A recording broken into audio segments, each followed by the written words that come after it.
Hello and welcome viewer, আমি আনিসুর রহমান আনিস আবারও একটি গুরুত্বপূর্ণ বিষয় নিয়ে আপনাদের সামনে এসেছি। আপনারা হয়তো জেনেছেন ইতিমধ্যে যে বাংলাদেশে সেনাবাহিনীর বেশ কিছু অফিসারের বিরুদ্ধে ওয়ারেন্ট ইস্যু হয়েছে বেসামরিক আদালত থেকে, যেটা আন্তর্জাতিক অপরাধ ট্রাইব্যুনাল বলছেন, যেটা আমরা আমরা আমরা যেটা অনেকে যেটা বলছেন যে সেটা আদালতটাই আদালতটাই পরিচালিত হচ্ছে বাংলাদেশে 1971 সালে মহান মুক্তিযুদ্ধের সময় যারা দেশের বিরুদ্ধে ছিল, স্বাধীনতার বিরুদ্ধে ছিল, তাদের মাধ্যমে পরিচালিত হচ্ছে। এবং চিফ প্রসিকিউটর যিনি উনি নিজেই জামাত শিবিরের রাজনীতির সাথে জড়িত ছিলেন, যেটা যেটা পত্র পত্রিকা মিডিয়া যেটা আমরা দেখতে পাচ্ছি, যে সেনা অফিসারদেরকে বেসামরিক আদালতের সমন পূর্ব পরিকল্পিত এবং ভবিষ্যতের জন্য শুভকর নয় বলে মনে করছেন অনেকে।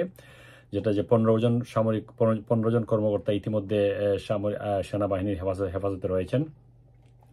আপনারা তো জেনেছেন যে বিবিসি সহ বিভিন্ন নিউজ মিডিয়া আসছে যে গুম সংক্রান্ত মানবতাবিরোধী অপরাধের মামলায় আন্তর্জাতিক অপরাধ ট্রাইব্যুনালের জারি করা গ্রেফতারি পরোয়ানা এখনো হাতে পায়নি বলে জানিয়েছেন বাংলাদেশ সেনাবাহিনী।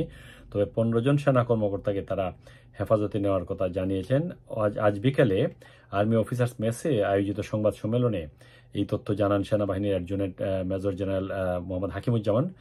এবং তিনি যেটা যেটা বলা হয়েছে যে নির্যাতনের অভিযোগে বিগত সরকারের আমলে নির্যাতনের অভিযোগে দায়ের করা 2টি মামলায় 30 জন অভিযুক্তের বিরুদ্ধে বুধবার গ্রেফতারি পরোয়ানা জারি করেছে আন্তর্জাতিক অপরাধ ট্রাইব্যুনাল, এবং তাদেরকে আগামী 22 তারিখের মধ্যে গ্রেফতার করতে বলা হয়েছে। এই পরোয়ানায় সাবেক সেনা কর্মকর্তা, কয়েকজন সামরিক কর্মকর্তার নাম রয়েছে, সাবেক এবং বর্তমান কয়েকজন সামরিক কর্মকর্তার নাম রয়েছে। আমরা যদি একটা জিনিস দেখি যে বাংলাদেশে 1971 সালে মহান মুক্তিযুদ্ধের পর থেকে সেনাবাহিনীর কোনো সদস্য বা অফিসার অপরাধ করলে তাদেরকে আমরা দেখেছি যেটা যে উপযুক্ত তথ্য প্রমাণের ভিত্তিতে বিচারের জন্য কোর্ট মার্শাল বসানোর বিধান রয়েছে।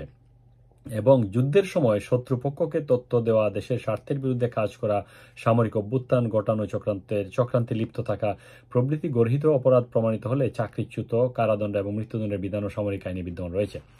1975 সাল থেকে 1980 সাল পর্যন্ত সামরিক কু করার ষড়যন্ত্রে জড়িত থাকার অপরাধে কয়েক হাজার সেনা, বিমান বাহিনীর অফিসার ও সৈনিককে সংক্ষিপ্ত সামরিক আদালতে মৃত্যুদণ্ড কার্যকর করা হয়।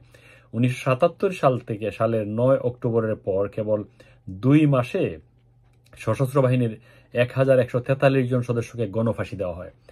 এবং আমরা দেখেছি যে বিগত শেখ হাসিনা সরকারের অধীনে চাকরি করতে সামরিক বাহিনীর কেউ যদি কোনো অপরাধে জড়িত থাকে তাহলে সামরিক আইনেই তো তার বিচারের সুযোগ আছে বলে অনেকে মনে করছেন, যেটা নিউজ মিডিয়া আসছে। এই জন্য আসলে অনেক সামরিক অফিসারদের কাছ থেকে ব্যাখ্যাও পাওয়া গেছে যে